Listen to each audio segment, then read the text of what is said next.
Nous avons organisé cette rencontre avec les différentes communautés que nous accompagnons dans les communes de Dia et de Mbadakhoune et avec les autorités aussi pour réfléchir et partager aussi sur la démarche de mise en œuvre des actions. Ici, nous avons un projet avec l'objectif que tous les enfants qui sont en âge d'aller à l'école puissent fréquenter l'école et cela avec les communautés, avec les autorités. Alors, on a eu ce temps de partage, cette matinée pour réfléchir sur comment arriver à ce résultat. Et c'était ça un peu l'objet de la rencontre de ce matin. Le premier enseignement, c'est l'engagement des communautés, justement à œuvrer pour le bien-être de leurs enfants. Et vous avez vu ici, à la fin, les différentes communautés ont pris des engagements pour améliorer la situation des enfants de leur communauté. Et je pense que c'est encourageant vis-à-vis de la société civile qui accompagne ces communautés, mais aussi c'est encourageant vis-à-vis des autorités locales qui ont été là, qui ont participé et qui ont vu justement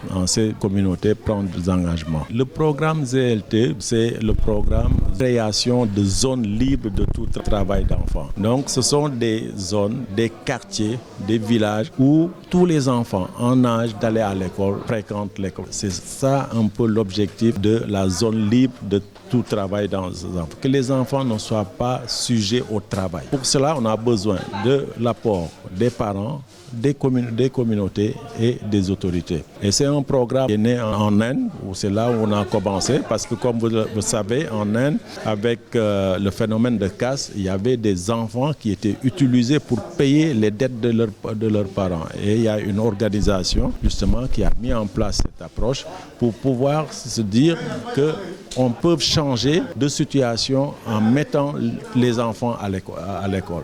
Et c'est cette démarche, justement, qui a été après diffusée dans plusieurs pays en Afrique.